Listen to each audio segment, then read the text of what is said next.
Good morning, Grand Rising, you beautiful, beautiful people. Welcome to Wake Up with Sonia Poulton. Wake Up with Sonia Poulton Investigates. I'm introducing a new feature today. Thank you for being here. It's exactly 9 a.m. GMT on Friday, the 4th of April, 2025. And thank you, as I say, for being here. I'm very grateful to have you with us. How are you all in the comments? Grand Risings to you all. Wonderful to see you here. Thank you for being here. So, something a little different today. You know me, I like to switch things up in the same way as I've introduced a regular outside broadcast to Wake Up. I also want to bring in a regular investigation.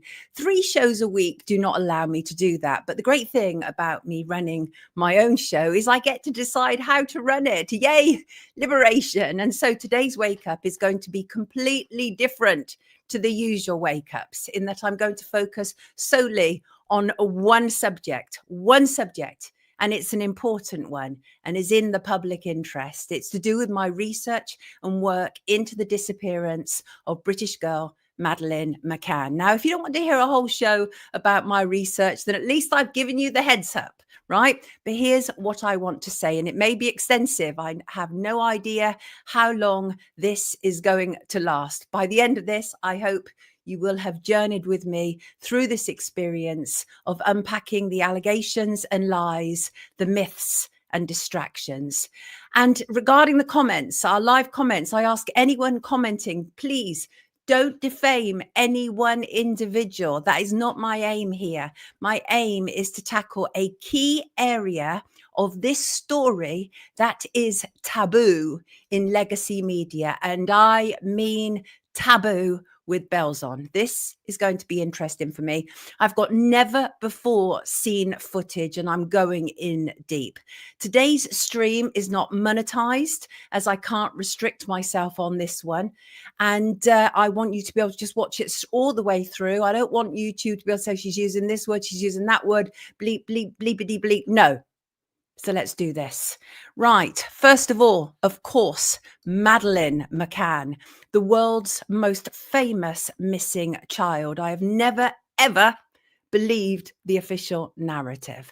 Since Madeleine was reported missing on May the 3rd, 2007, I have never accepted it. I've been in so much trouble with editors. I've been warned by producers that this one story is one that you don't cover, Sonia. Well, of course, that was a red rag to a bull, frankly, and I have covered it extensively now since the beginning, literally since the beginning. I mean, I literally, on the day after she was reported missing, I went to one of my editors. I work regularly at the Daily Mail. Then I went to one of my editors and said, this story does not add up. Why would doctors leave toddlers alone? They, more than anybody, would know the problems attached to leaving toddlers alone. But anyway, let's do this. So the story, as we've been told, is that Madeleine McCann was a 3-year-old from Leicester in England. She was in Portugal for a spring holiday in 2007 with her parents, Kate and Jerry McCann, both doctors, and an assortment of their friends, most of them also doctors with their own toddlers. And these adults are Kate and Jerry McCann. And let me just bring up an image of the tapas gang. And let me see. The big picture is of Jane Tanner. Then you have Fiona Payne. Next to her is Matthew Oldfield. Next to Matthew is Rachel Mampely, his then partner. Below Fiona on the bottom grid is Russell O'Brien, who is the partner of Jane Tanner in the big picture.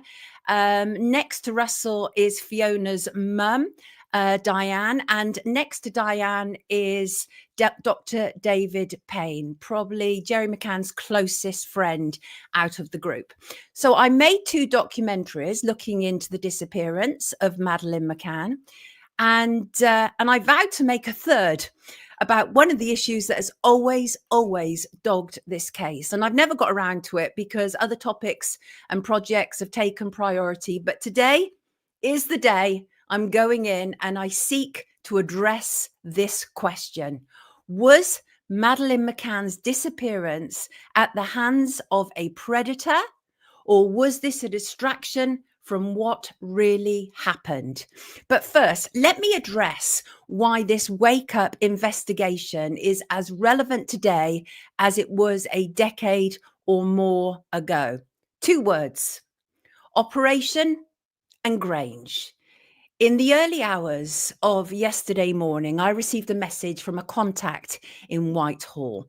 Home Office is continuing to fund Operation Grange for another year. It is usually renewed around the start of the new tax year in the UK. My contact told me that this information had not yet been made public. It was the final straw for me.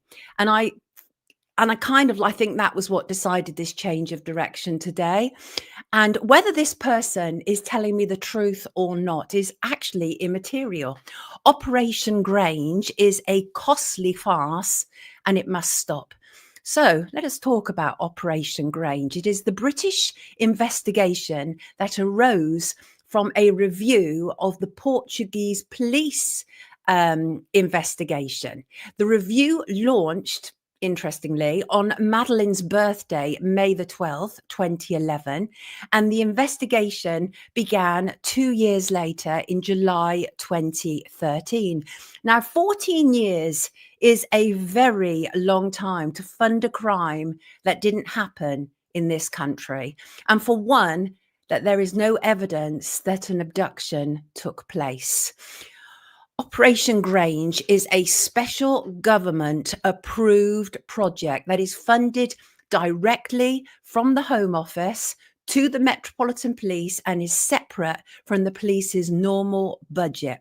Operation Grange has been controversial from the beginning.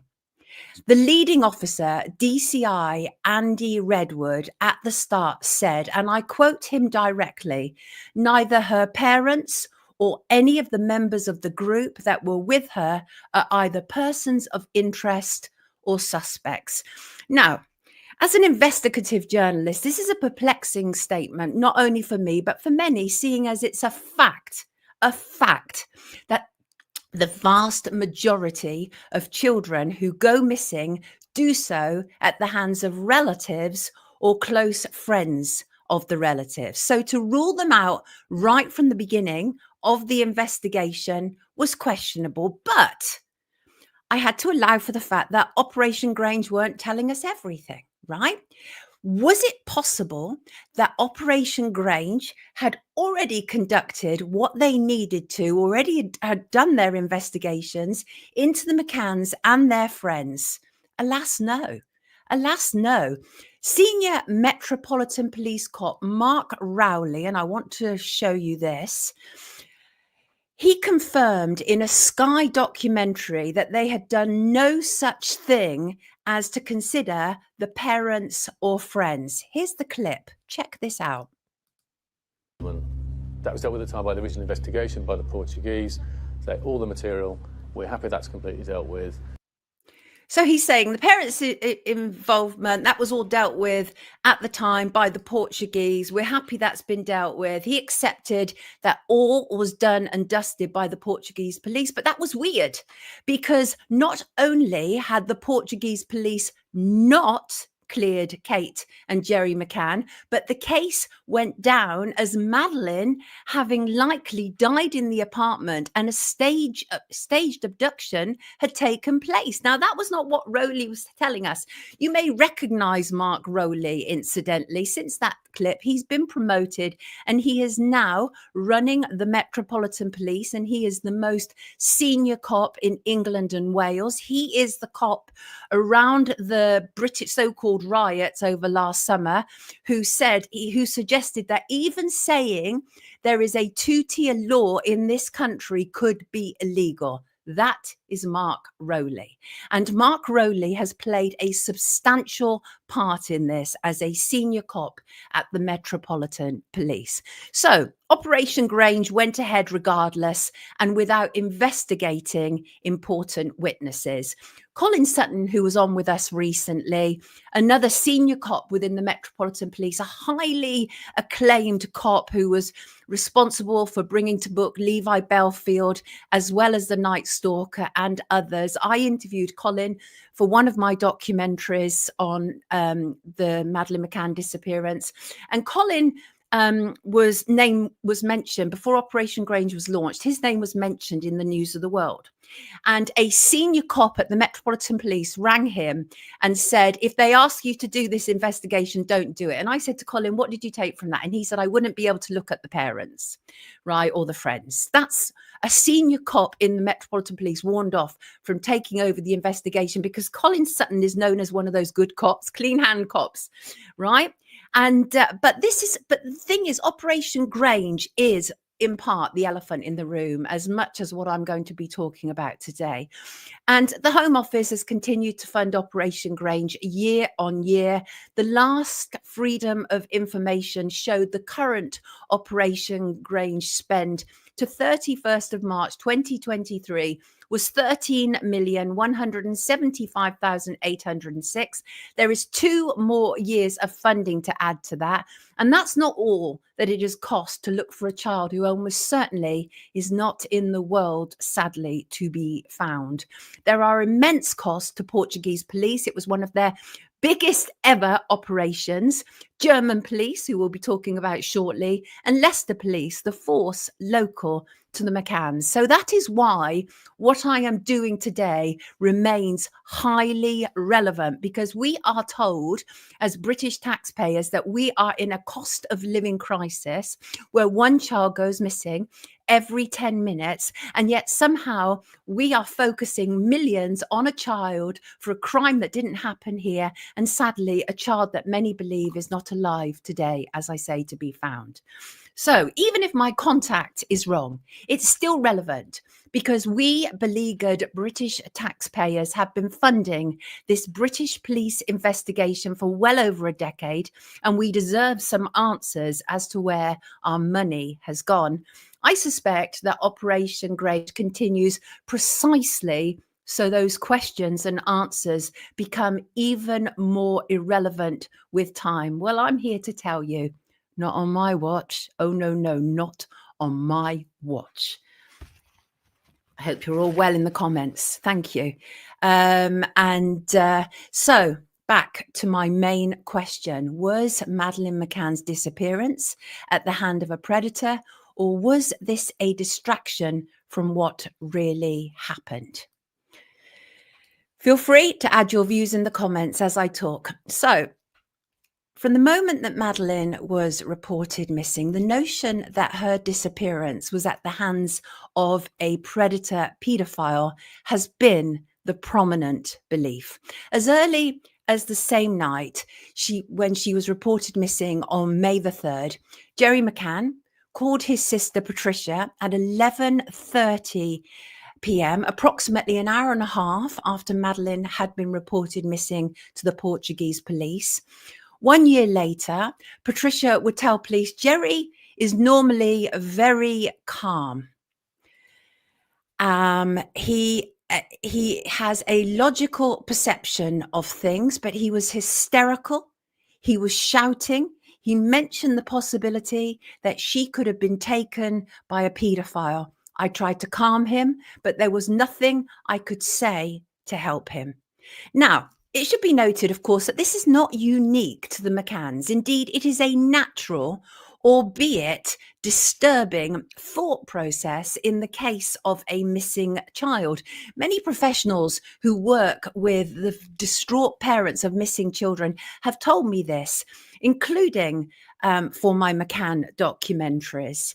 Then there were the words of Dr. Matthew Oldfield, who was in the party, and he told Leicester Police, obviously we were all having the same sort of thoughts, that you know, paedophiles, Madeleine's gone, a little girl. Jerry was also later to tell a TV interview that, in quotes, our worst fear was that Madeleine had been abducted by a sexual predator, abused and killed. These are obviously dreadful thoughts that any parent has to go through, but an absolute natural thought process if your child has gone missing. But there was more, including from Kate McCann, who was interviewed by producer John Corner, her twins' godfather.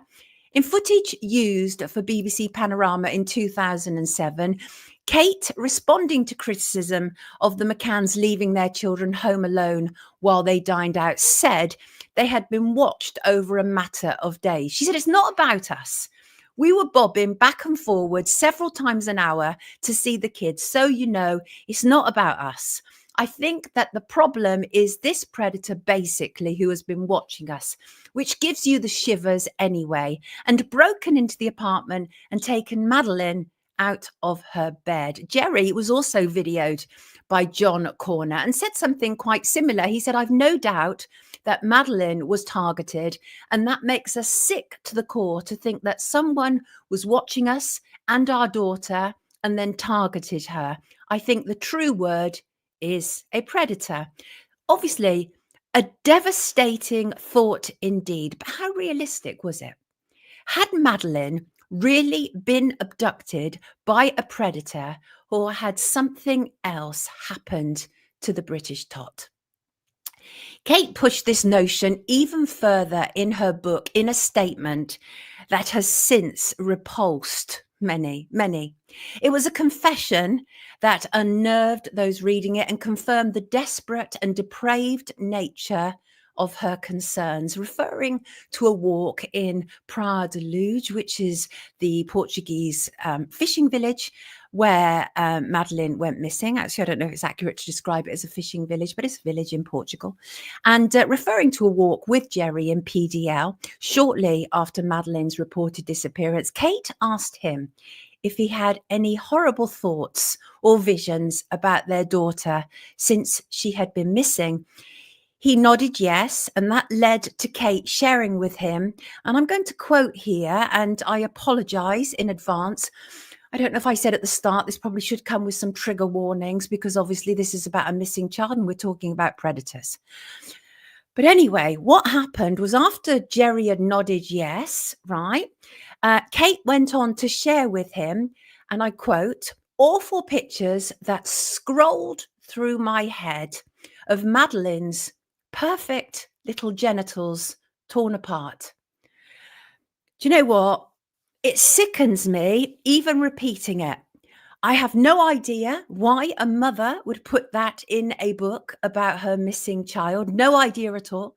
Even to this day, very weird thing to say, I feel. I think it's one of those things that perhaps should have been kept private, frankly, rather than making internationally known. So it absolutely sickens me even repeating it. I actually have the shivers, right? But I do so to give as full a picture as possible of how clear the McCanns were that Madeleine had been taken for predatory and paedophilic reasons. But the fact is, the issue of paedophilia has seldom been far from this issue, even though it's actually not been a feature of media coverage, probably for obvious reasons, including it being too horrendous to contemplate. But that's not what Wake Up is about. Wake Up is about getting to the heart of the matter, not shying away from what has been said regarding the world's most famous missing child. And I'm not going to start now. Yes, indeed, that was gross, as they are commenting in the live chat. Which brings me to Christian Brueckner. Let's talk about Christian Brueckner. I'm always loath, as indeed are my friends on, I was just going to say my family, as indeed are my friends on Only Cans, who podcasters who also cover this case extensively. But I'm always loath now to talk about Christian Brueckner in relation to Madeleine McCann, because despite since 2020 him being named as the chief suspect, we all know he's not. Christian Brueckner is a reprehensible individual. I am in no doubt whatsoever he has done horrible things to women and children, absolutely foul and disgusting, but he's a patsy.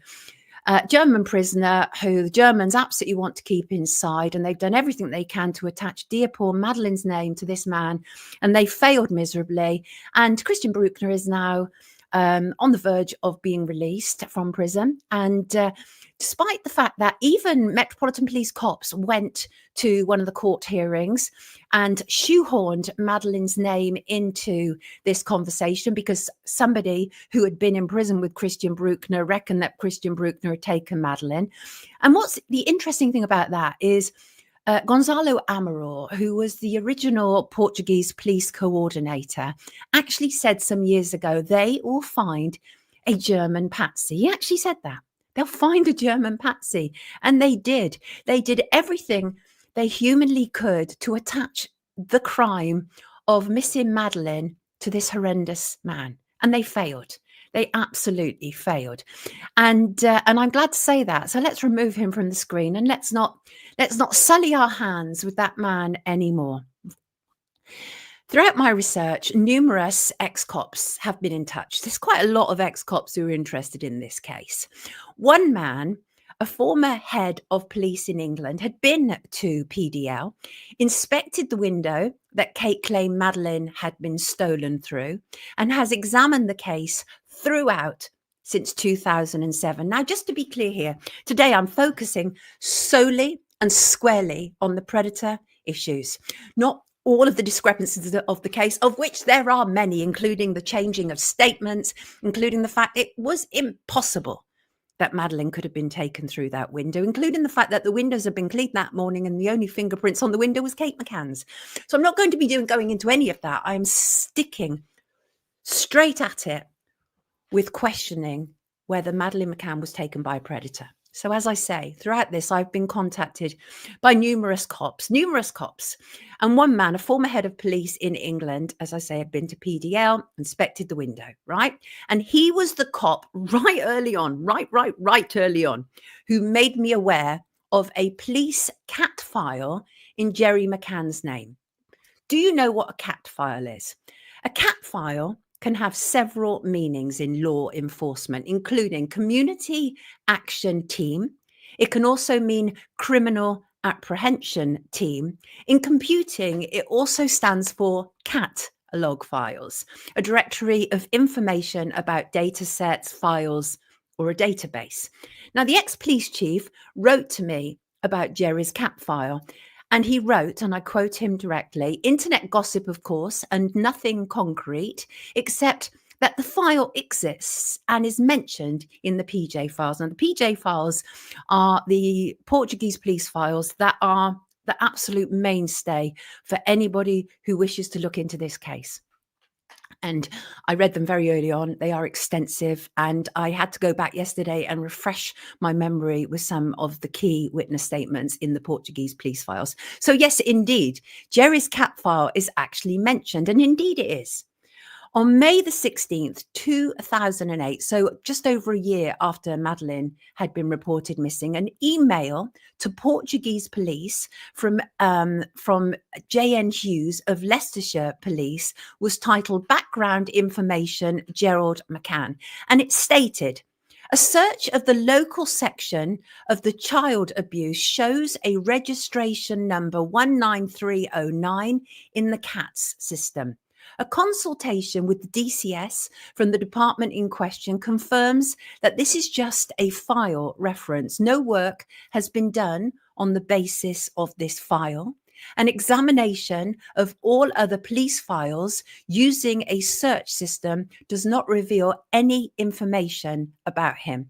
And it appears, as he says, to be only a file reference, but for a number of researchers, the existence of the CAT file has resulted in, at times, outlandish and unsubstantiated smears against Jerry McCann, while for others, the speculation surrounding it has served only to distract from the true story of what may actually have happened to Madeleine McCann.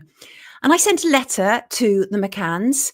I've tried over the years to contact them, to be in touch with them. I sent one substantial letter to the McCanns over a decade ago, and I asked them about the existence of the cat file and what it was about, and they chose not to reply. More about that letter later as I continue with this. So, more. What was the potential for this idea that Madeleine could have been taken by a predator? Well, let us introduce this man, Clement Freud. Clement Freud, part of the well-established Freud family, grandson of Sigmund Freud. In 2016, the suggestion that Madeleine was abducted by paedophiles was further strengthened by the allegations against Clement Freud, a former MP, TV personality, and a TV programme alleged that Clement Freud was a paedophile. And on the morning before the programme aired, June the 16th, 2016, newspapers extensively quoted the McCanns. Given that Clement Freud was an extremely well-connected man, it was interesting to observe that it was Madeleine's story that was attached to him. But then he had become firm friends with Kate and Jerry McCann right up until his death in 2009. Weeks after Madeleine's reported disappearance, Clement Freud, who had a glorious home in PDL, you can see it here at the bottom of the picture. It's a cough and a spit from Kate and Jerry McCann. PDL is small. It's a village, right? And his home was not that far away from the holiday apartment. And what had happened is he had invited the McCanns for lunch. And according to Kate, it was the best risotto I had ever tasted then or since. And then on September the 3rd, 2007, the day that the McCanns were informed that they would be made arguido, official suspect in Portugal, Kate and Jerry went to Freud's home for a nightcap. He greeted the pair in his nightshirt.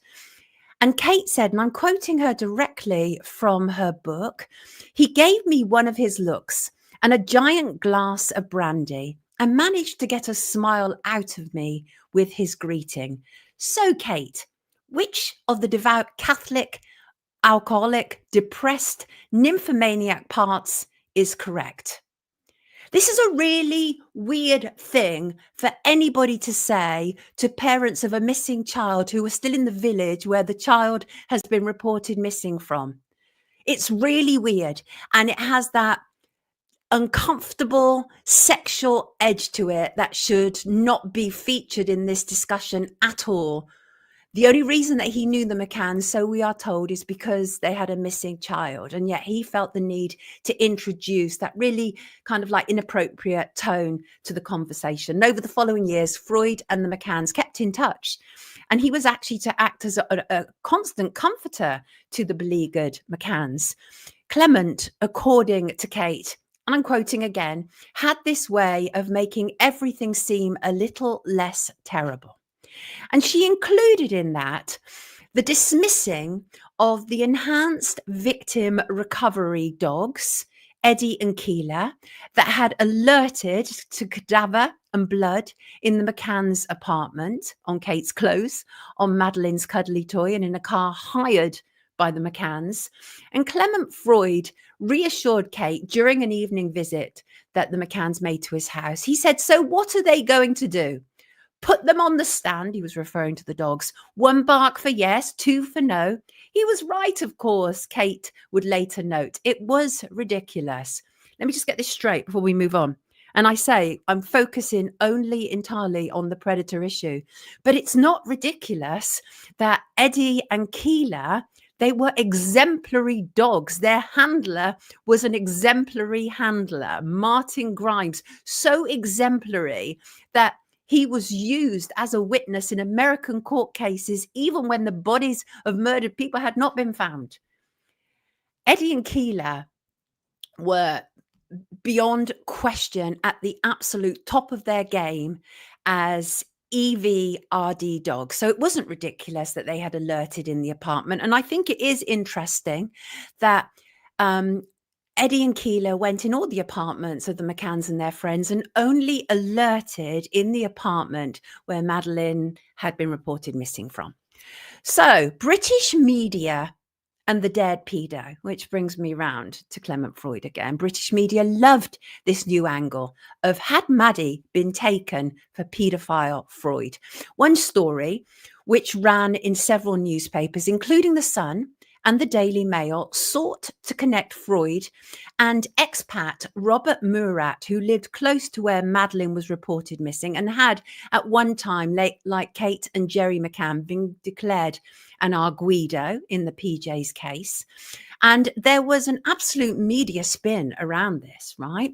In an article written by journalist Antonella Lazzari, who had been instrumental in promoting the abduction theory of Madeleine McCann since 2007 to millions of people in the #1 selling British daily newspaper, The Sun. And it was Lazzari who claimed that Murat and Freud were on nodding terms at a pub and said to be referred to by locals as the plough and pedo. Well, this is interesting, right? This was absolutely dismissed in the comments section of the article, right, of the online version of the story by the landlord of the Pig's Head, Robert Hurst, which is actually what the name of the pub really was, who described this article as factually ridiculous.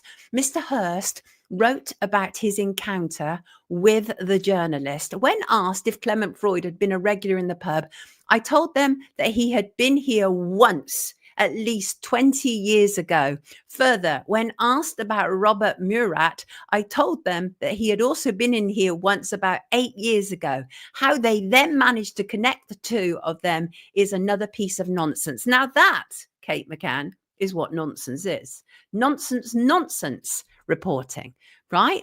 Should be noted that this journalist, who has heavily promoted the abduction theory, claimed that two people were on nodding terms. They'd never been in a pub together. The landlord said this is nonsense. One of them had only been in 20 years ago, one 8 years ago. And yet the Sun newspaper somehow found them on nodding terms in a pub. It sets a cozy scene, doesn't it? It instantly makes you think that Robert Murat and Clement Freud were working together and taking Madeleine. And that obviously was the aim of the piece.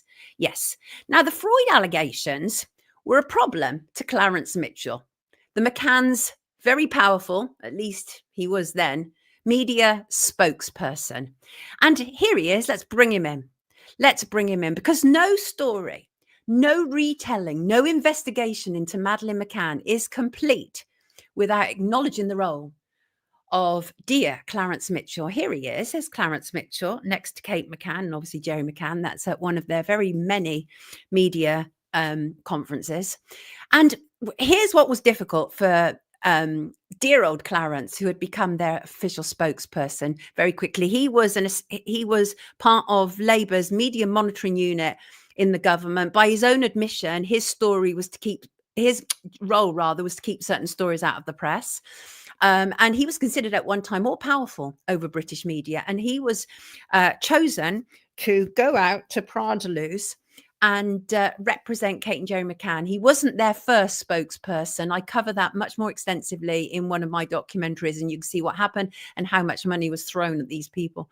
So Clarence Mitchell. And the reason why it was so difficult was because Clarence Mitchell had worked for Clement Freud's son at Matthew Freud Communications, and that was a year after Madeleine's disappearance. And it was actually in tandem with his role for the McCanns.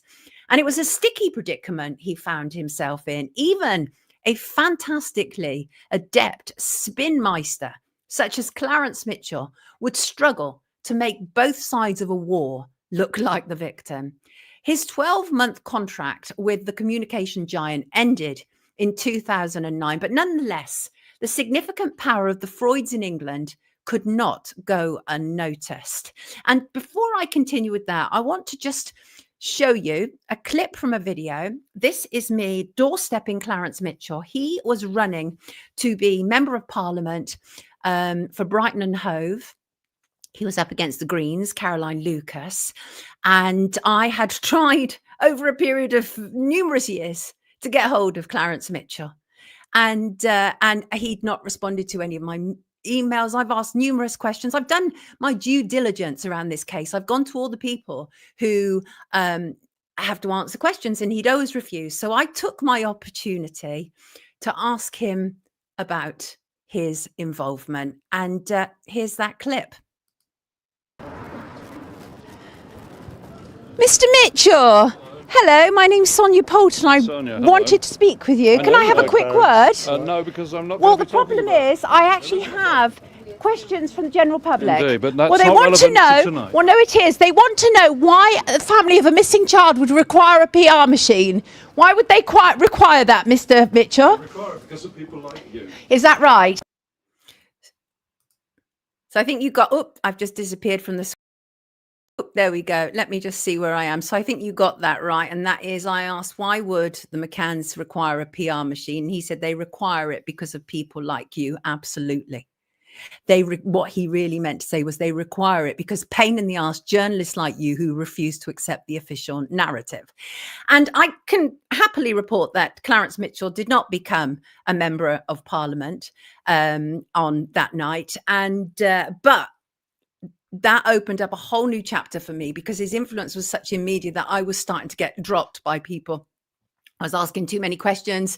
Mainstream media in England, as well as all around the world, in the UK, has, for the most part, focused only on the abduction theory. So just to go back to Clement Freud. So anyway, Clarence Mitchell's 12-month contract with Clement Freud's relative son ended in 2009, but nonetheless, the significant power of the Freuds in England could not go unnoticed. As one example, the British Chancellor, who was at one stage, obviously, George Osborne, eulogized at Clement Freud's funeral about the amazing contribution Freud's had on British national life. Gordon Brown, who was the second prime minister to support the McCanns after Tony Blair, was also there, and also a good friend of Clement Freud. And as I say, the McCanns and Clement Freud remained in email contact up to his death in 2009. And Kate said his lugubrious wit cheered her up. Oh, that's good to hear, right? That was until the headlines in June 2016, which accused Freud of being a paedophile. And as I say, tremendous influence in the UK. The Freud family, including Clement, incredibly well connected and influential in British life. They enjoy the ear of media and government. The sheer volume of famous people associated with the Freuds is absolutely formidable. And yet it was Kate and Jerry McCann who were the first off the starting block to start disassociating themselves from him. And very wise indeed. So what was the truth? Had Madeleine really fallen into the hands of paedophiles, just as her parents and various experts had told the world she had? Or was it ultimately information that added yet more layers of intrigue to Madeleine's disappearance, but made getting to the truth of what had really happened to her that much harder? There is a strong public interest in getting this case resolved. And one of the biggest problems is the lack of cooperation from the parties involved. So Kate and Jerry McCann, doctors David and Fiona Payne and her mother, Dr. Matthew Oldfield and his wife Rachel, Dr. Russell O'Brien and his wife Jane Tanner, they refused to do a reconstruction. They did a reconstruction for Channel 4 with detectives that they had hired from Madeleine's fund, which was launched just days after Madeleine went missing, and was, according to Kate's own uncle, for legal expenses. Now, I don't know about you, but when a child goes missing, I'm not sure why you need a public fund for legal expenses. In the event, we know that a very small percentage of the Find Madeleine Fund, no stone unturned, a very small percentage went to actually looking for her. A lot of it went to Kate and Jerry's McCann's expenses, including several months paying their mortgage. And I objected to so much of it because that was elderly people, pensioners giving money, children raiding their piggy banks. It just seems so wrong to me, so wrong. So let's examine some of the ideas that have floated around. Of course, I'm sure you'll all remember this image. This eventually was the image that came from an egg. Now, when I say an egg, I literally mean that, right? I think one of the first press conferences with Clarence Mitchell, the image that they had of the man who they claimed took Madeleine McCann was just an egg. And it eventually evolved into this. And this was courtesy Jane Tanner, who claimed to have seen this man at the top of the road, kind of like at the back of the apartments from where Madeleine went missing in PDL. And it took about 10 years for this man to no longer be considered a suspect, right? It was absolute mad. I mean, I just don't know why it took so long for this person to come forward. But what we later discovered was that this man was almost certainly a doctor who was picking up his child from the creche. A creche that all the tapas lot chose not to put their children in at night when they were dining at the tapas bar, which of course is at the heart of this story, the whole idea that they were dining out night after night, leaving their children, going back for visits to check on the children. And of course, there is another counter narrative to that, because some people say those children were never left alone, that the people had to say that they were left alone in order for the abduction narrative to take root. Because obviously, if the children aren't left alone, if there's people babysitting them, they can't be abducted, can they? Which makes you question what could possibly have happened to them if they weren't being left alone. But the official narrative still remains that they were being left alone. And there is much to suggest that to a degree they were. Eggman indeed. Craig Campbell. It was absolutely ridiculous. Craig Campbell knows a huge amount about this case as well. Now, let's examine some of the ideas that have floated around. I wonder if I've got an image to bring in for this. I want to talk about the Podestas. And I know that people who really know this case will be groaning right now. They'll be like, because it's interesting. Right, let's see if I've got a Podesta picture that I can bring up. But actually, I'm not sure if I have. Pain in the butt. Let me try something else. The Podestas, of course, right? Hillary Clinton's campaign managers. And this lie evolved as a consequence of Hillary Clinton's emails being leaked, and some information in there that was highly questionable. Highly questionable. Let me just see why people suddenly started saying that. Oh, I don't know if this is showing up the way I want it to. Sorry, forgive me. Oh, here we go. suspects. Let's bring that in. Right. But what happened in 2016? Alternative media sites went into overdrive as conspiracy theorists, we hate that term, don't we, often referred to as truthers, began to spread the rumor that Madeleine had been stolen by Clinton associates, the Podesta brothers. So I explored that. What was the possibility? All of my research into the case told me that was highly unlikely. And so I explored it. And what we were being told was that the Podestas had property in PDL and they were there with Clement Freud. Well, that sounded all very kind of like curious and like a really interesting story, right? And the problem is, it's not true. It has never been true. And so I sourced it. Where did that come from? I wanted to know, where did that come from? And one of the places that it came from was a place called The People's Voice. Now, I know The People's Voice. I was the original anchor on The People's Voice. The People's Voice was set up by David Icke. And it was set up at the end of 2013. And it kind of like all went horribly wrong. I did 21 shows and I left citing very serious issues of financial transparency. There are still question marks over that regarding some of the people who worked there and what happened with the money. Like in a month, we had raised something insane, like £500,000 of public funds. And I was there. My name was on the can and I had question marks over where the money was going and who was being paid and how it was being used. And so I raised up that issue and I ended up walking out and refusing to do any more shows. Anyway, so The People's Voice, right, was then taken over as like an online publication by Sean ADL Tabatabai. Now, Sean was the station manager and had been David Icke's right-hand man for a very long time. No more. Sean ADL I could not tell the truth about stories like this if it wrapped around his face, right? The People's Voice is a disinformation online rag. People should not give it any credibility whatsoever. It is the most clickbaitable of publications, but that is where this partly originated from. And it also was run by the last American vagabond. Now, he was on with us recently. So I thought, well, this is great. This is like 9 years ago and he ran it. I want to find out where he got that source from. So I left him a message and I haven't heard anything back. But I can tell you that was made up. That whole thing about the Podesta was made up. And the reason it was, and the reason I want to show this image, if I can, let me try it on the image file, is because I can see why people said, look, it looks like the Podestas and Ghislaine Maxwell, right? Some of the, let me see if here we go, suspects.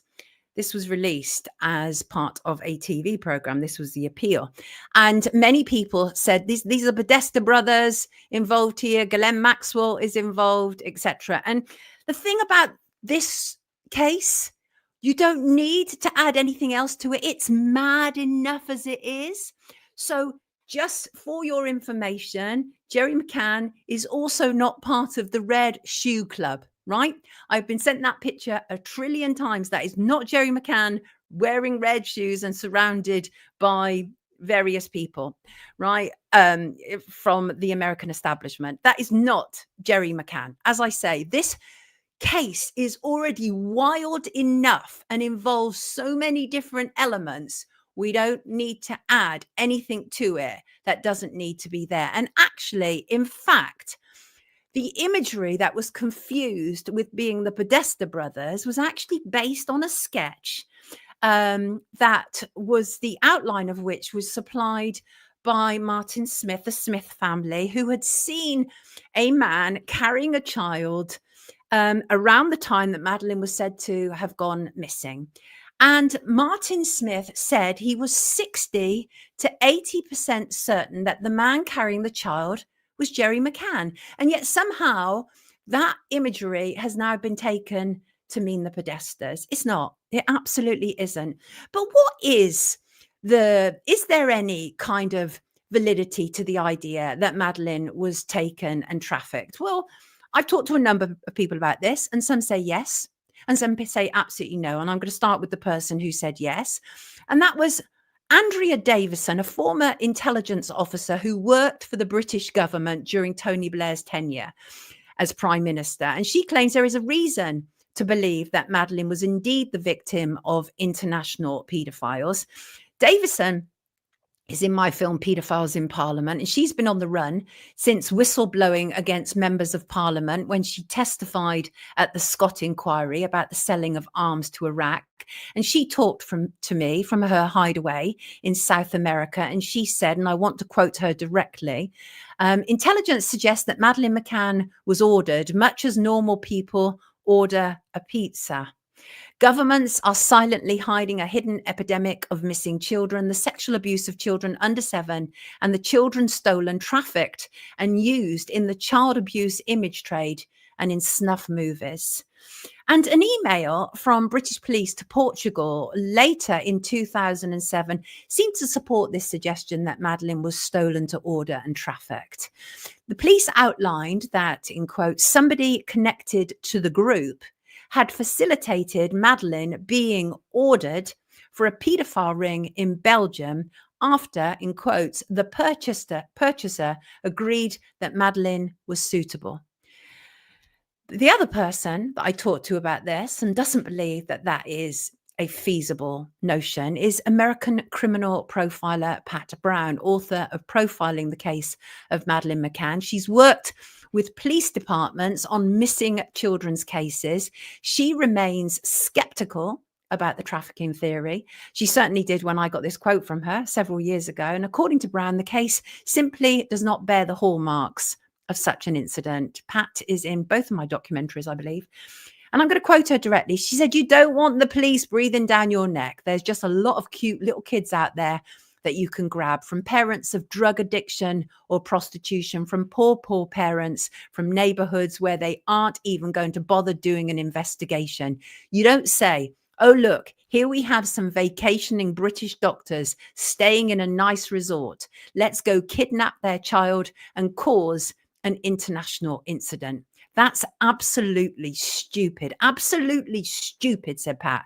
So no sex ring is going to do that because they do not want the police looking at their ring. So they are not going to bother with that. I thought that was an interesting comment. I truly did. And another interesting comment from Pat. And I want to see if I can bring in this image as well. Because again, I think this is interesting. And that is one of the things that many people noted, including Pat, was Kate and Jerry McCann's ability to bounce back very, very quickly. Here they are jogging in PDL. They were jogging within weeks, if not days. And people were like, how is this possible? And in fact, they even admitted in an interview that they were sleeping through the night after the second day. And Pat Brown said that is just impossible. Pat Brown has literally worked extensively with parents of missing children. She said that's just impossible. And I'm going to paraphrase her, but she's in my documentary. And the reason that she said it's impossible that Kate and Jerry McCann would be able to sleep through the night when their child was apparently abducted was that parents would be unable to sleep. They usually have to be sedated because their mind is constantly like, oh my God, where is my child? Is my child being abused right now? Is my child chained to a radiator somewhere? That's what goes through the minds of parents of missing children. And Pat should know. She's talked to plenty of them. So this didn't gel well with people, right? None of this gelled well with people. And also the numerous photo shoots that the McCanns did as well. Let me see if I can bring up an image here. Again, extremely uncomfortable with the PR and the photo shoots that Kate and Jerry McCann were doing. Really uncomfortable. Because let us not forget, at the heart of this is a missing child who we are told and have been repeatedly told has been taken by a predator. So I'm very, very uncomfortable with all of that. So my research is that Madeleine McCann was not taken and was not trafficked. That is my research. But the thing about intelligence is that it's ever changing. If somebody can come to me with proof in some way that Madeleine McCann was trafficked, then I will explore that. I've had a number of people over the years, including one man who claimed to be at sex parties with Kate and Jerry McCann. Never been able to source that. Ever been able to source that. And it's not alone. I've even talked to one man who, a paedophile, and can you imagine me having to interview a paedophile, right? But I talked to one man, a paedophile, who had been all over the press because he had claimed to see Madeleine at a party as well. And when I talked to him, he said, yeah, I saw her at a party, but never, ever been able to drill down on it. But so that's the words of two people, one, a former Secret Services officer, and one, a forensic analyst, that is Pat Brown. So I want to look at some of the other issues. How are we doing? This is beyond weird. They turned her into a brand and a business, says Trevor Treva. And that is the reality. Madeleine McCann is a brand. She became a brand. That's horrible. I hate to say it, but it's true. Right. I want to look at some of the other issues around Madeleine McCann regarding the issue of predators. Some of their supporters turned out, some of their supporters, when I say their supporters, I mean the McCanns. They were known and still are as the pro-McCanns. It's not as busy online now as it was 10 years ago, but 10 years ago, Twitter was the place to be if you wanted to discuss the Madeleine McCann case under the hashtag McCann. And it was incredible. But there were also people on there who savagely attacked me and others for raising questions about what was going on. And one of the people that constantly savagely attacked people online was a pro-McCann called Nigel Nestling. He supported the McCanns online. He pushed the abduction narrative. But here's the thing. Nigel Nestling had a very dark secret. When he wasn't insulting those of us who questioned the official narrative, he was downloading child abuse images. Yes, he was. And he actually downloaded more than 40,000 images, and he still walked free from court. It just pains me to even say this. After a judge decided in Suffolk not to send him straight to prison. Nestling told police he initially saw an image of an 8-year-old girl and thought she was pretty and cute. And he became obsessed with viewing these images of children over a period of 7 or 8 years, Ipswich Crown Court was told. He said he needed to find more material to grow his collection and gained a thrill from forbidden fruit. Did he view Madeleine McCann as forbidden fruit? I've encountered a lot of those pro-McCanns, even in real life, and they're weird. There's a lot of weirdos amongst them. Trust me, there's a lot of weirdos amongst them. He had at least 3,000 prohibited images of children and ended up admitting 3 offences of making images, even after all those multiple thousands of downloads.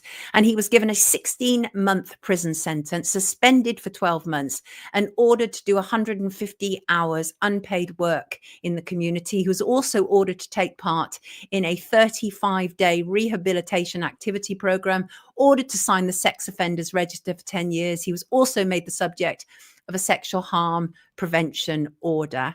And the judge, David Goodin, sentenced him, said, "You plainly have it in you to be a decent, responsible member of society."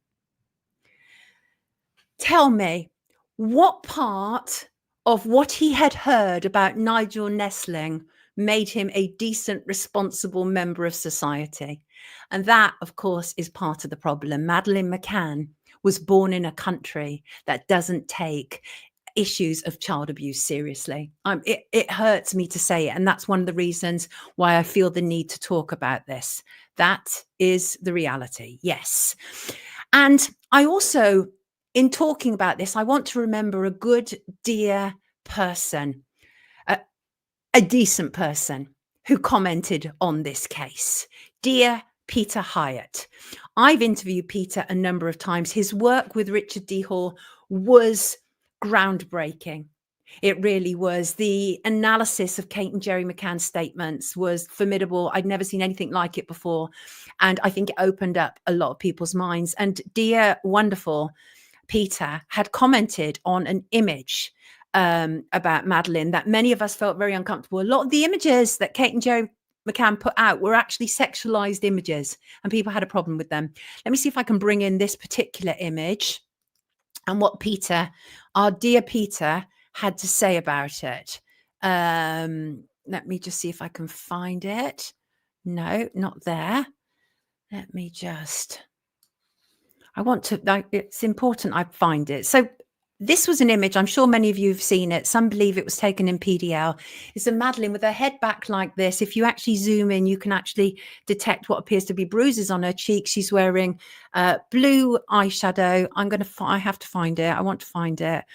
And I showed none of these images to be gratuitous. That isn't the point about what I'm doing now, but it's to raise awareness and to kind of retrace steps about what may or may not have taken place. Here it is. And this is what dear Peter had to say about this image. Sexualization of a child includes the creation of environment in which child appears like an adult, including heavy, unnatural makeup to make child sexy. John Benet Ramsey was 6 years old, dressed up to be Las Vegas showgirl. For both victims, it is the opposite of protection. And I have to agree. And Peter, of course, left the party recently. May he dearly rest in peace. But his contribution to this case will never be forgotten. And I think this is such a pertinent comment. And it's so wrong. This picture is so wrong. Oh, Shin, I've just remembered I was supposed to add you as a mod on this account. No, it's not letting me. Sorry about that. Yeah, so incredibly wrong. And I'm so glad that we have the kind of like important words of dear Peter to remind us about this case. Let me take a drink and look at some of your comments. Robert agrees with Peter. Poor baby, says Jenny Smith. Everybody can tell that this picture is off. I mean, our gut instinct is in overdrive looking at this picture. Thank you, Shin. Thank you, darling. And that does look like the holiday apartment, says Craig. It does indeed. It really does. So it's, thank you, Synchronized Soul. Bless you. can I just say, as an aside, our dear synchronized soul, our Zoe, has been very poorly all week. So lots and lots and lots of love to her. Sorry, Zoe, I'm just so focused on this today. I just like when I decided to do this yesterday, I got quite nervous because I'm going to show you some footage that I've never ever shown anybody outside a very, very small production circle. And it's integral to this story. But I got nervous because this is an area of the case that obviously can get you in trouble. You have to be careful. But my work is checked and double checked. It's factual. And if anybody wants to sue me, then go ahead. That wouldn't be new to me. Right? Wouldn't be new to me. Right. So, dear Peter, his wonderful words live on. And, but yeah, that's one of the images. And many of us believe that that was taken during the holiday. And of course, there are researchers who believe that Madeleine didn't go missing on May the 3rd. Richard D. Hall is one of them who believe that she went missing days earlier. And so there's lots of different viewpoints on this case. And there's been a lot of thorough research done on this case, although not necessarily by the cops. I want to take that off the screen. I've just taken, oh, there we go. I want to look at the role, if any, of Celtic Football Club. Now, the reason that I mentioned Celtic is severalfold, not least because at Celtic, they raised money for Madeleine, obviously, who was missing. And Celtic has been back in the news this week because there's been a class action settlement. Let me just see if I can find some of my Celtic pictures. Beg your pardon. I wonder if I've got it there. Here we go. And these are images of Philomena McCann. And let me bring that on the stage. Philomena McCann is one of Jerry McCann's sisters.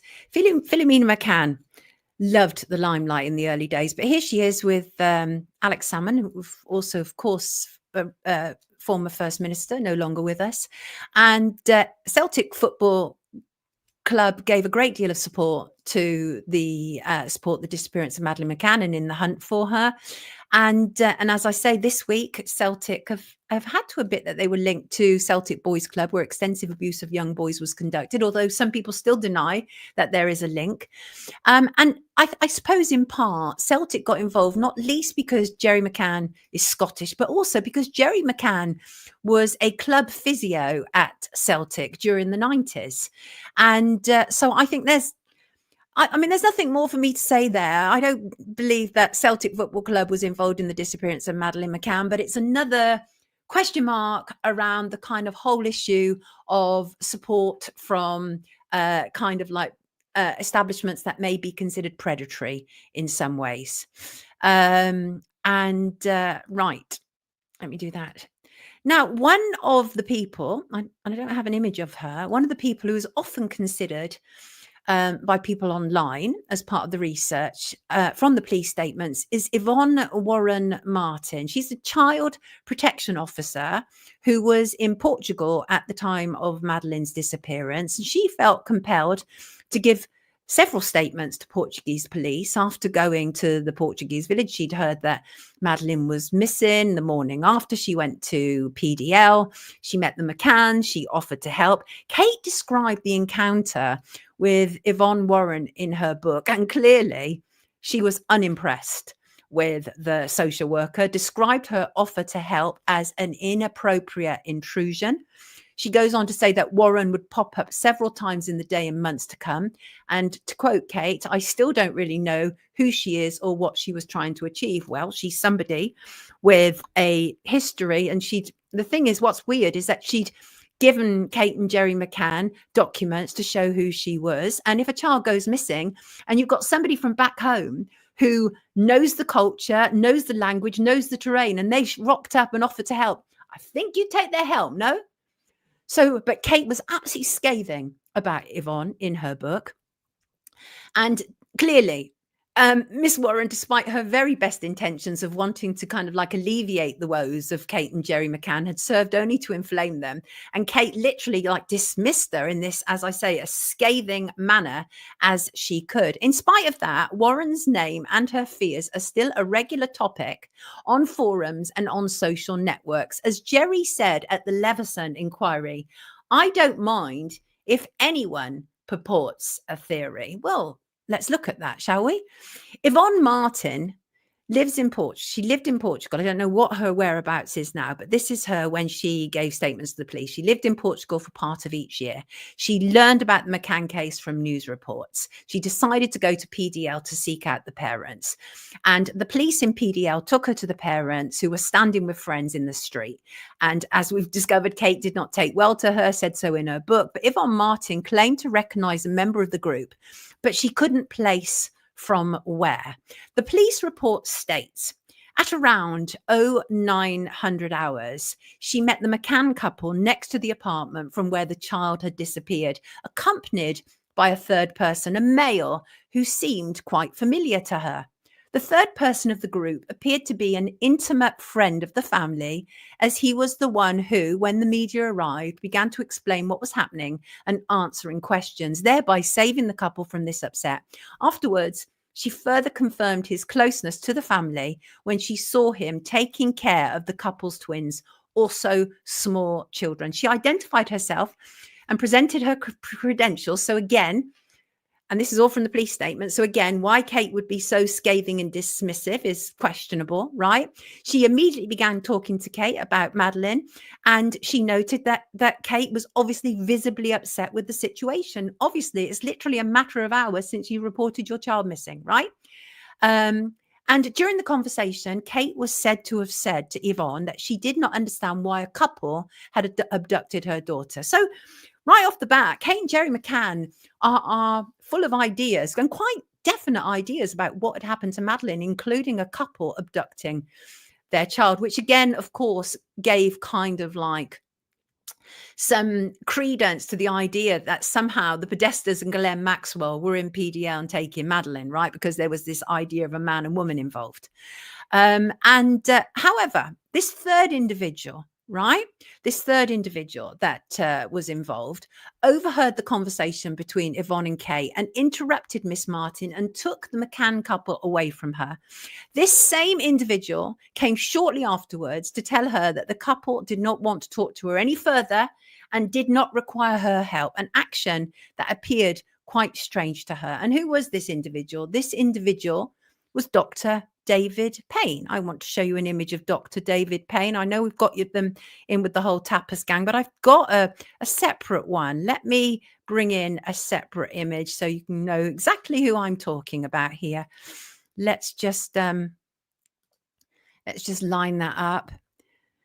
I hope you're all doing well in the comments, my beautiful people. It's this has been some time in the making, actually. I think I've sat and thought about doing this for a very long time. And as I say, I've been nervous about doing it, and not least because of the implications of it. But my job is as an investigative journalist, and all I know is that I have footage and information that I want to make sure is public, because none of us know how long we are here for. And I don't mean that in any dark way, but I don't want to leave with hard drives full of information that I should have put out to the public, right? I don't want to leave on that basis. This is David Payne, actually, at one of his police interviews at Leicester Police Station.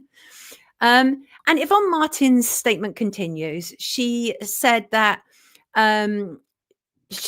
when she was back home, she followed the case on English television. She saw the same individual, and this time her initial doubt faded, and she concluded that she had seen the face in the course of her professional activity in child protection, not being able to discern if he was a suspect or a witness.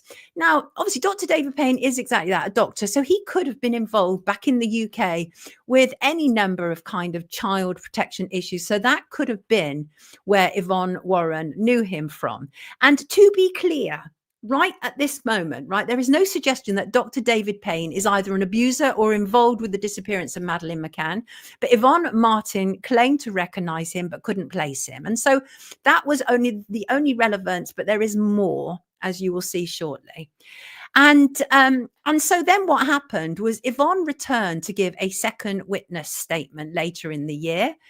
And she says that about 2 weeks after Madeleine's disappearance, when the police made an appeal for information about a man carrying a child who had been seen in the lose zone and whose clothing was described, she wrote an anonymous letter to the British police telling them the following. Regarding the various details she observed during her contact with the McCanns, it is her opinion that they could be in some way involved in the disappearance of Madeleine. She said that she first found them aggressive. Their reaction after she showed Madeleine's parents her credentials also seemed strange to her. Afterwards, she was informed that there was no sign of a break-in at the apartment. And as she said, knowing that they are doctors, she found it absolutely abnormal that they left their children alone, as indeed did I, right? And associating all of this with her professional experience, it told her that in 99.99% of missing children cases, the parents or other family members are involved. And she felt it was her duty to inform the police of this. And I agree with her. Absolutely, I agree with her. More power to her elbow. But it has to be said, Yvonne Warren is not the only person who had an issue with David Payne. I'm going to talk about the Gasper statement, right? In the case of Madeleine McCann, the Gasper statement has always been the elephant in the room. Always been the elephant in the room. Are you people, wonderful people in the comments, familiar with the Gasper statement? Let me take some water.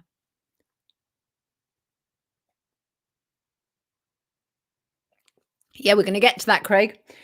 Craig is just pointing out that he was the last person. We're going to get to that. So the Gasper statement, are you familiar? On the 16th of May, 13 days, again, in the police files, can be verified, can be found. So I am literally quoting evidence and fact, right? So if anybody wants to come after me, bring it on. I will defend it. Absolutely, as I always do, right?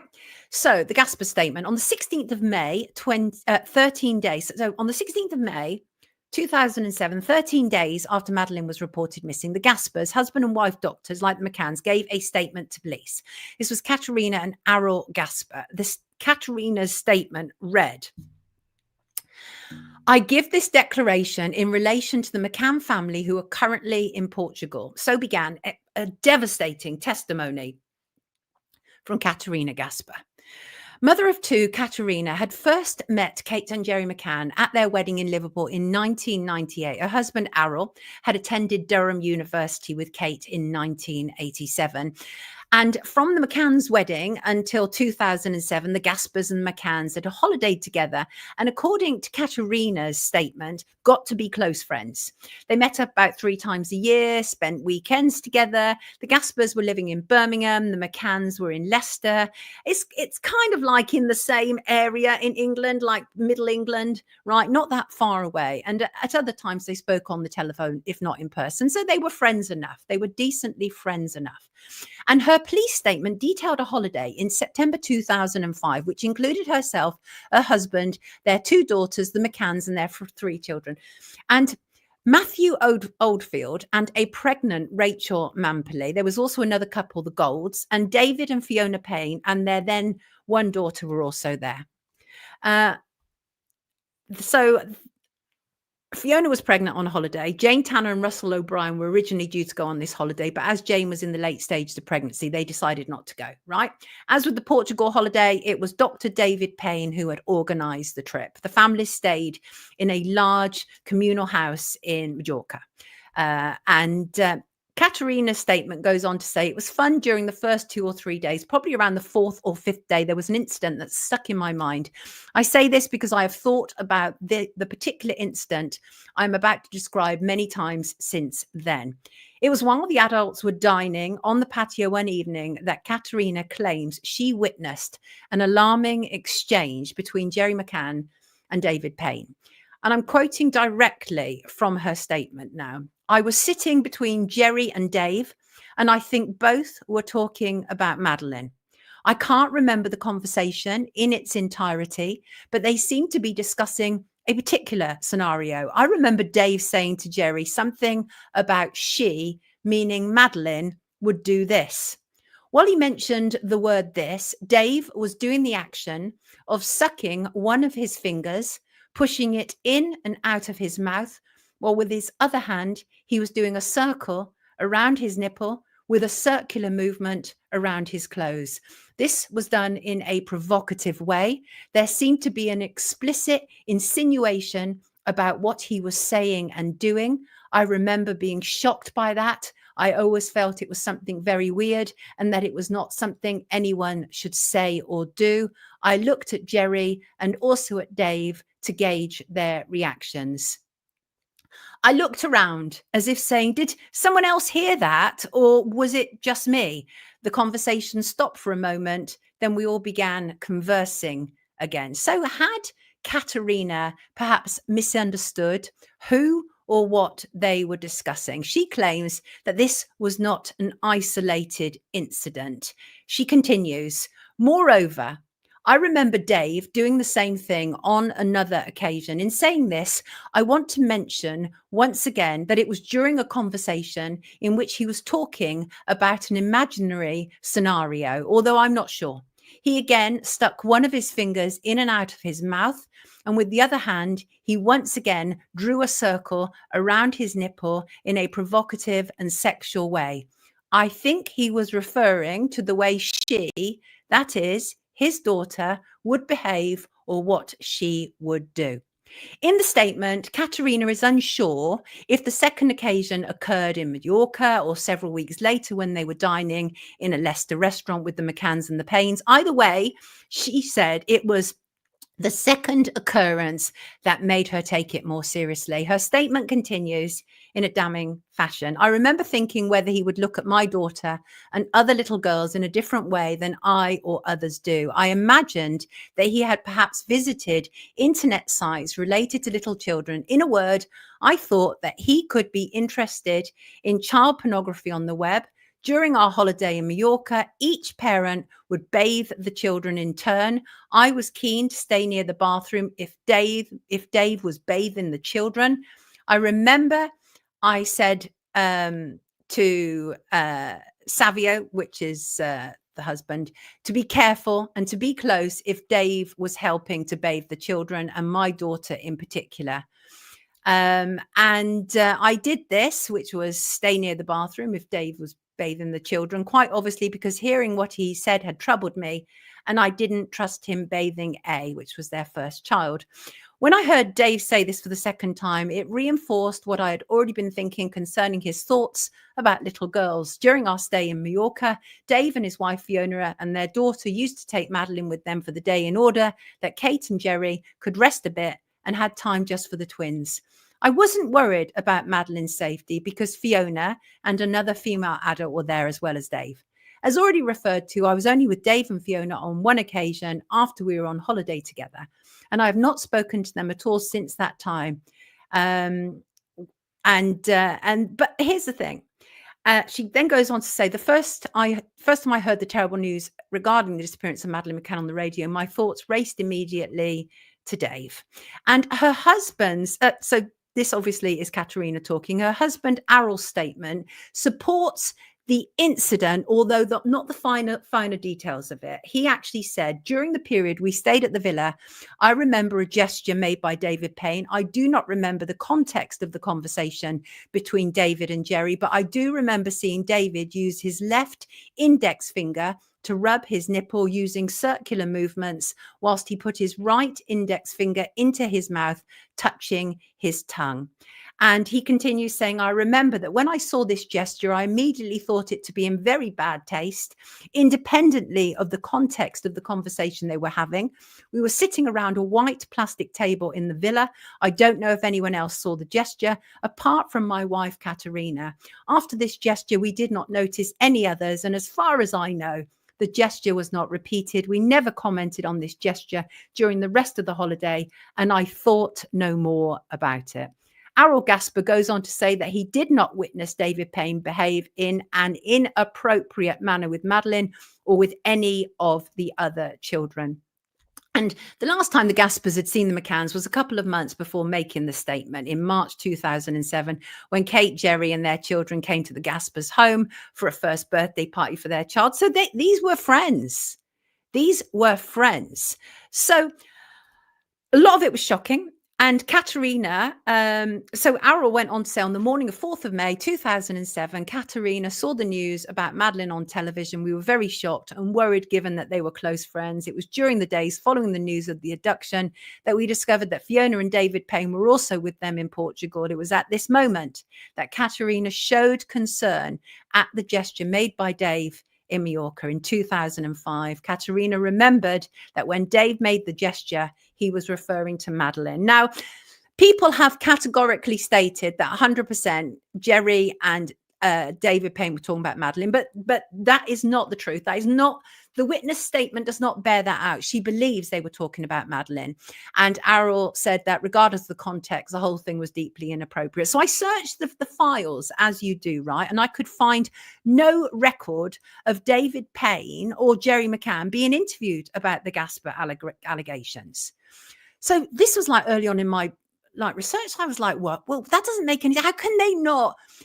Everything they've said is that Madeleine has been taken by a predator, but within your own circle, there are people, your peers, who are claiming something inappropriate took place in front of them. How can the police not have interviewed Jerry and David Payne about this, right? So was it credible, right?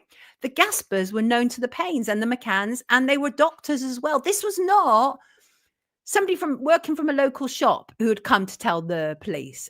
And some people, pro McCanns, who I tell you are weird, they're like, oh, the only reason that the Gaspers gave that statement was because they were not invited onto the holiday and it was an act of revenge. Do people really expect me to believe that two doctors are going to go and give such intense witness statements like this because they're hacked off that they weren't on this holiday? I just don't believe that. I don't believe that. And there were people online saying these people don't even exist, right?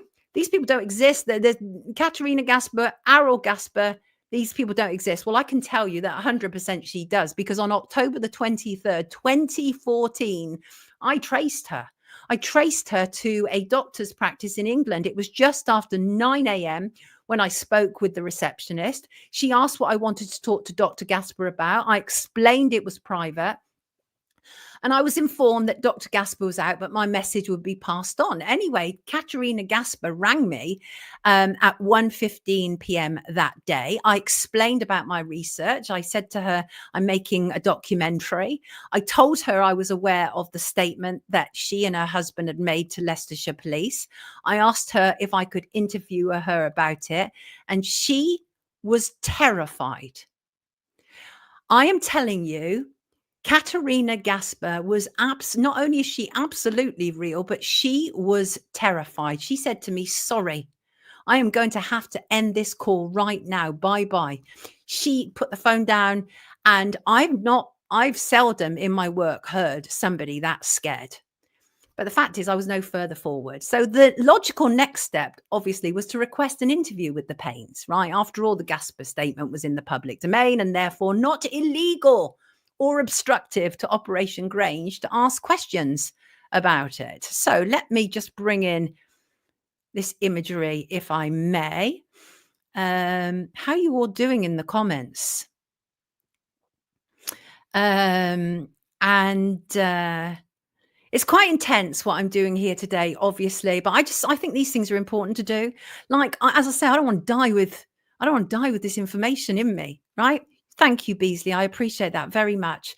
Right. I want to bring in this video. This was reported. Interesting. This was recorded in Pradeluge, actually outside the window that they claim Madeleine had been taken from. Let me just introduce this to proceedings. Jerry, about the accusations, and mindful of the ongoing police investigation, Operation Grange, I had already decided to avoid specific questions regarding Madeleine and Dr. David Payne, including but not limited to the claim that Dr. Payne was the last independent witness to see Madeleine before her reported disappearance on May the 3rd, 2007. However, as Operation Grange had ruled the McCanns and their friends out of the investigation at the beginning of the Metropolitan Police probe, I could see no issue with giving Dr. David Payne an opportunity to refute the allegations made against him. So that's what I did, right? So as you can see, I'm outside the window that they claim that Madeleine was taken through. Absolute bunkum. Absolute bunkum. I hate lies. So logical next step, request an interview with the Paynes. Well, that wasn't going to happen. And as we've already alluded to, David Payne, as the last independent witness to claim to see Madeleine alive, was absolutely a significant witness, regardless of what Yvonne Warren had said, regardless of what the Gaspers had said. David Payne, by his own admission, was one of the last people, other than Kate and Jerry, right? But independent of Kate and Jerry. The absolute discrepancy for the last moments. Kate McCann said that David Payne knocked on the front door of their apartment at about 6:30 p.m. on 3rd of May, but was immediately sent away without ever entering. Meanwhile, Dr. Payne said he came in, saw all 3 children dressed ready for bed, and stayed for at least several minutes. So really key, the last independent witness to see Madeleine McCann before she went missing tells a different story, a different series of events than Kate McCann. So obviously this man is crucial.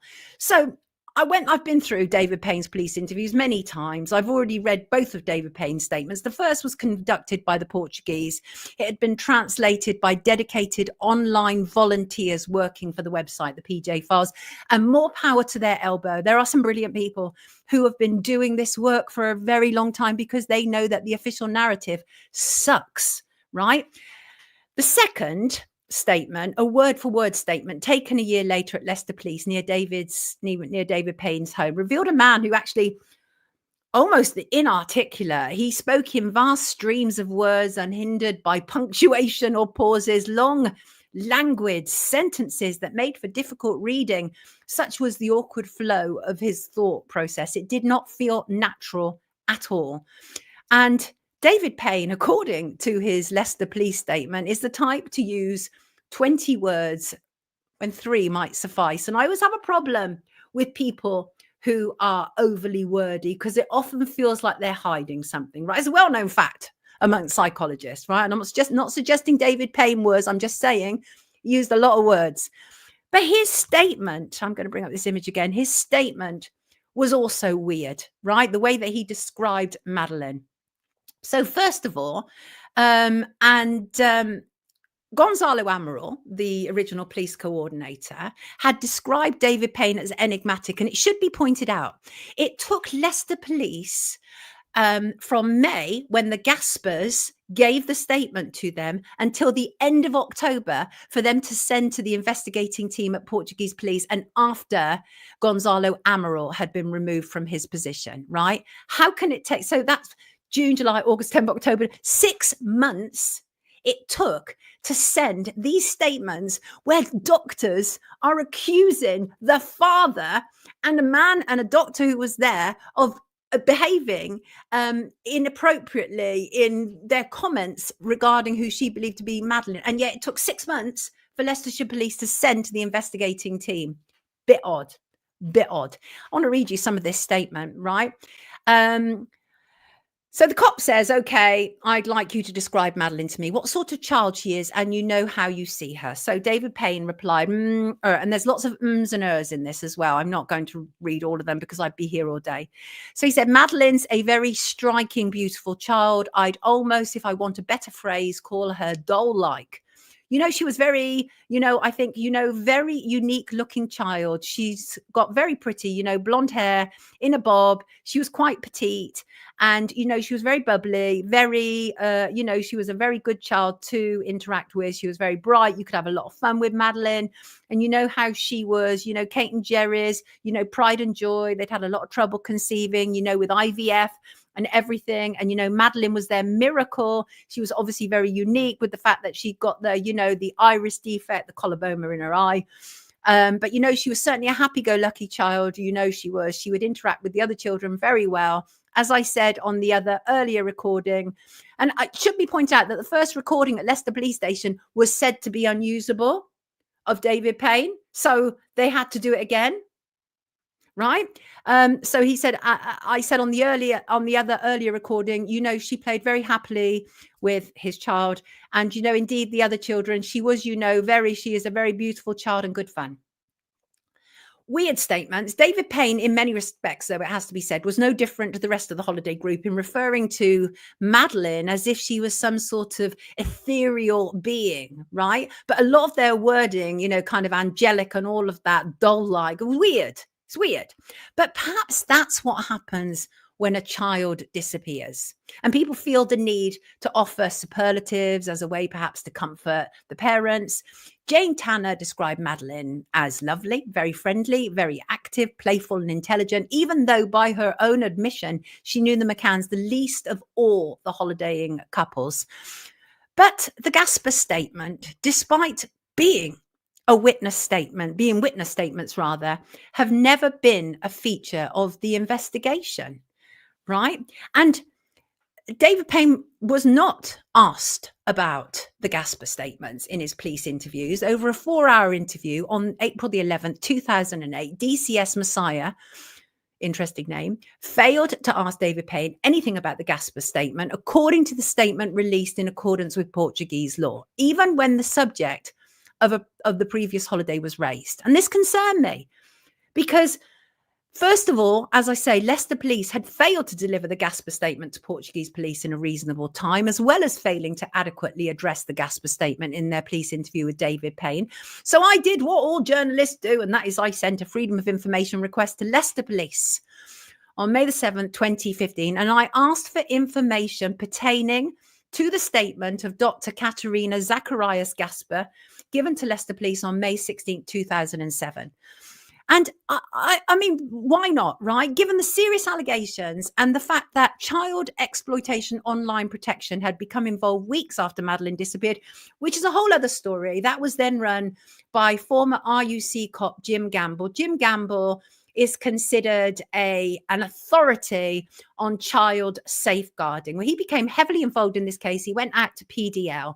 And actually, it was interesting because, as you will find on the Wayback Machine, CEOP, and obviously I have no idea how this happened, but CEOP appeared to know that Madeleine McCann had disappeared days before she had disappeared, right? Because it's on the Wayback Machine, it's been archived. And that could just be a simple error, right? But somehow, days before she was officially reported missing, the CEOP database seemed to know about it. And as I say, that has now been archived on the Wayback Machine. So you can find that. So, but Jim Gamble was also an interesting one. He'd gone out, joined the McCanns, very much a cheerleader. Let's bring in a little bit of Jim Gamble. I do like to show you who I'm referring to here. And thank you very much for the tips on the stream this morning. I truly appreciate that. I really do. I'm looking for, let's see if I can find it there. I did tell you I didn't know how long this is going to take, right? I hope you're all bedded in. It's a big one, isn't it? And let's see if I've got it there. Here he is. Right. So Jim Gamble, considered a huge authority when it comes to missing children. But as I say, CEOP, which he was a part of at that time, seemed to know that Madeleine had gone missing before Madeleine had gone missing. And so here he is on One Media sofa with Kate and Jerry McCann. And it should be noted that I had a very public falling out with Jim Gamble, clean hands. And one of the reasons I did was, one, I believe that he was somehow involved in the doorstepping of Brenda Leyland, a woman who had questioned the narrative of Madeleine McCann, and certainly he crowed about it. And Brenda was doorstepped by Martin Brunn, another kind of interesting person involved in this case. Martin Brunn, obviously a reporter for Sky News, doorstepped Brenda, and 2 days later she was dead, and the coroner ruled that she had taken her own life. But my that was one of the problems I had with Jim Gamble. But one of the other big problems I had with Jim Gamble was literally like a matter of weeks after he'd visited Kate and Jerry McCann in Prada Luge. He was also quoted in media, and he was quoted in media talking about the problem of imprisoning people who download child abuse images. And he was saying that this should be dealt with in the community. And I was like, what the flying, right? No. And then recently, when there was the big hoo-ha about Hugh Edwards, Jim Gamble was out there saying, oh, yeah, it's really wrong that he got a suspended sentence. But Jim, it's because of people like you a decade ago who were saying there should be community service for these people that we're in the rut we are. You can't backtrack on this stuff, mate. So I don't like Jim Gamble. I'm not a fan of Jim Gamble, right? I really not keen on him. So anyway, going back to the Gasper statement, it seemed absolutely ridiculous to me, absolutely insanely ridiculous that the Gasper statement wasn't front and central, which is why I am making it front and center today. Because I think the fact that this is such an omission, right? And again, I'm making no claims about Jerry McCann or David Payne. I'm simply telling you what is in the police file. Thank you all for being here right now listening. And if you listen on playback, thank you also for being here. I appreciate it all. So that's Jim Gamble, and that was kind of like his role. So this FOI that I submitted to Leicester Police, right? And so I asked, has Jerry McCann been questioned about the allegations contained in the Gasper statement? Has David Payne been questioned about the allegations contained in the statement? And I went on to say that given the statement alleges paedophile gestures regarding Madeleine McCann, why was the statement not sent to investigating officers at the Portuguese police until October the 24th, 2007? I think you might be able to guess the response, right? The response was absolutely expected. They refused to answer every single one of my questions, every single one, hiding behind legal sections such as Section 27, International Relations, Section 31, Law Enforcement, Section 40, Personal Information. They said there would be a harm in disclosing this information to me. They said that I hadn't passed the balance test on this, that on balance, they're satisfied that on this occasion, it is not in the public interest to disclose information. That would all be fine if we knew that the police were doing their job, but there was absolutely no evidence that either. And don't forget, this was all made public. I'm not saying every single document was made public. No, according to Portuguese police law, it's completely different to British law. British law, you don't get to see all documents online, but on Portuguese police, you do get to see a huge volume of them. But nonetheless, I kept asking people. I sent a letter to Kate and Jerry McCann. I asked them, they didn't respond. And I sent a letter to the Paynes. Let me tell you more about this. So on November the 7th, right, I sent a letter to Kate and Jerry at their home in Leicestershire. I told them that I had been highly critical. So this was right back then, 2014, 2015. I told them that I've been highly critical of much of the media coverage and believe there is an untold story that is of significant public interest. I said I had contacted their PR, Clarence Mitchell, on a number of occasions, had sent emails, had left messages, but he had refused to engage with me.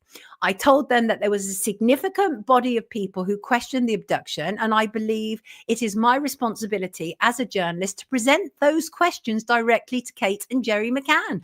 I believe in the right to reply. I listed 52 questions for the McCanns. I wanted to be sure that I had done all I could. It was only right and fair that Kate and Jerry McCann knew absolutely what was being said about them. Of course, they were aware that people had criticized their parenting and questioned the abduction, but I thought it the right and ethical thing to do to present them with the accusations made about them. But no. Included in those questions, I should point out, is what do you think of the allegations made about Jerry and David Payne in the Gasper statements given to Leicestershire Police? According to the observations of the Gasper statements, what did it mean to Jerry when David Payne suggestively pushed his finger in and out of his mouth as he circled his nipples while allegedly talking about Madeleine and one of his own children? And have either of you been formally questioned by the police regarding the Gasper? And then I went further and said, have either of you ever been or are currently on the sex offenders register? And I also asked about Jerry's cat file and what that pertained to. And I received no response from the McCanns, none at all. And so I was literally coming up against, one closed door after another. The police weren't giving me information. This is a matter of public interest. The moment that something is publicly funded, it is a matter of public interest. And we do have rights in that, oddly enough, right? And I also sent a substantial email to the Paynes, and it was returned to the production office I was working with. It had been opened. There was no communication attached to the letter, just the letter itself. And so I had no alternative but to do what I do. And that was go and seek to find the person and ask them directly, which is what I did. And this is the video I'm about to show you. And I'm going to tell you what is behind this video to kind of give you some understanding of it. And so what happened was my emails had failed, and it's not illegal for a journalist to go and seek to find somebody in their natural habitat and ask them questions, right? You can't harass them. You can't do anything like that. But to ask questions which are in the public domain is not illegal. Anyway, myself and my cameraman then, Lee, big up yourself, Lee, brilliant job. We sat waiting in a hospital car park for 7 hours. 7 hours. And then Dr. David Payne emerged. And I asked him the questions that people needed to know. And I'm about to play you that video. This video has never, ever been seen before. And really, I just felt it was time. I just felt it was time. And this is the video of me confronting Dr. David Payne.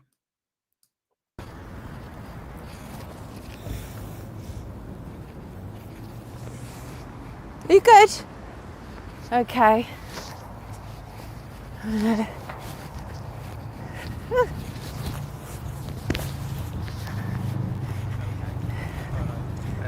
just busy at the check-in. Well, I need to speak to you, Dr. Payne. I've been looking for you for a little while yet. Hi, Ahmed. I'm going to go now. I'm not going to be giving any interviews. I know that what this will be to do with, so I'm not interested in chatting to you about the situation. Okay, I'm interested in chatting to you because this is an issue of public interest. I don't know who you're going to call, but let me ask you this. Have you been interviewed by any police force about the Gasper statement? Have you? Why did Katerina Gasper put her own job on the line to make that statement? Did you bathe other people's children? Are we getting all this? This is a man who isn't prepared to answer a question when our country has spent £10 million. And I'm being harassed by. No, you're not being harassed. Person. I just wondered if any of the police could come out, please. Look at this. Look at this, Lee. Please. It's incredible. Right, we've got it, right? Have we got it? Yeah. Okay. Thank you. Thank you for your time. And that was me. Payne, let me find my image again. And that was me asking Dr. David Payne about the things that the police should have asked that were in the public interest to ask, because the Gasper statement were in the public interest. So, the fact is that I did that. It was a matter of public interest. I stand by that. Absolutely. David Payne lost his with me. And what you don't see is when we get in the car, he's then filming me. He's really angry. He was extremely aggressive towards me. And I don't believe that I was aggressive towards him. I believe that I was asking him questions that needed to be asked. Simple stuff, really simple stuff, because again, the last independent witness, see Madeleine McCann, and you're being accused of all manner of things. And again, I have to stress very clearly, I am accusing Dr. David Payne and Jerry McCann of absolutely nothing. But the problem is there are gaps in this investigation, in the police investigation of Madeleine McCann, which brings me really back around to the beginning to a certain degree. And that is back to Operation Grange. It is a farce. It is ongoing so that all of the prime ministers and all the home secretaries who have enabled it do not get caught out. Meanwhile, at the heart of it is the unsolved story of what happened to this child. And that haunts me. It actually haunts me to a certain degree, not least because I believe it to be a massive cover-up. And I believe that the elephant in the room has often been the whole issue of, the predators and the stories around it, be that the kind of misinformation to do with the Podestas or whatever. But the stuff to do with the Gaspers, that's on police file. And I think it is absolutely remiss that more has not been tackled in this area. And yes, Queen, straight away he's on the phone. Absolutely, he was. Straight away he's on the phone to the police, probably his mates in the handshake club. Because I also did file an email asking, actually, this was interesting. This is an interesting aside, because many people had said to me, oh, they're Freemasons, right? And they're protected by Freemasons. So I filed an email to the Freemasons of the UK, and I ended up speaking to kind of like their press person. He was like, oh, come and visit the Grand Lodge. You'll see that we're absolutely fine. But no, we can't confirm that Gordon Brown and Jerry McCann and David Payne are Freemasons, because it's not for us to confirm that, right? So Adette says she can't see. I'm not quite sure. Oh, you've probably just got to the end bit where it's me and it went a bit wonky. So anyway, like I say, I come back to the original thing, and that is, what happened to Madeleine McCann? Why is there a farcical police inquiry that is ongoing, that is almost certainly just been given more funds, and it's wrong? And you know, and I just wanted to talk about it today. I wanted to talk about it today. And there you go. And I've talked about it. And I don't think I've missed out anything that I wanted to talk about. And thank you for being here. I hit one closed door after another. And so I have always felt the need to go to the people involved. I once waited for 6 hours in a car for Jerry McCann, and he didn't come out. So I had a feeling that he was probably watching me out of a window. So I never got to catch him. I did once doorstep Kate McCann and asked her about Jerry McCann and the sex offenders register, and she shut the door in my face. And so, but I'm a journalist. I'm allowed to do these things, and I didn't return. I didn't return, because then that would constitute harassment, and I've got to be really careful here. But I've always said I don't like the idea of being sued, right? And I've been in the High Court for the last 5 years on a whole other different story. And it's not pleasant to be sued. But this is one case that I would be prepared to be sued for. Because, first of all, I would represent myself, and I would get to cross-examine the people at the heart of this story. And I feel that that is what has been missing here. Decent cross-examination of the people who were there. Thank you so much, all of you, for being here today. I truly appreciate it. Thank you for all of my mods. Very much appreciate it. I'll be back on Monday. Normal service will resume. Absolutely, it will.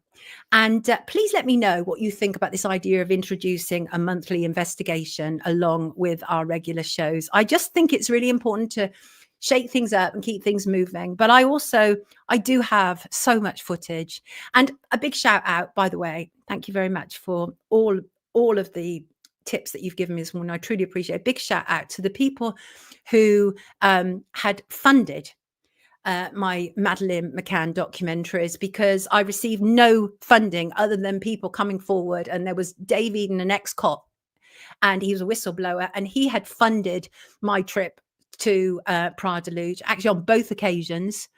Absolutely brilliant. Dave did sterling work, which is in my documentary. Lee Ryan, brilliant cameraman, and actually somebody who's very, very dear to me, my ex, in fact, somebody who's very, very dear to me and was absolutely brilliant in covering this.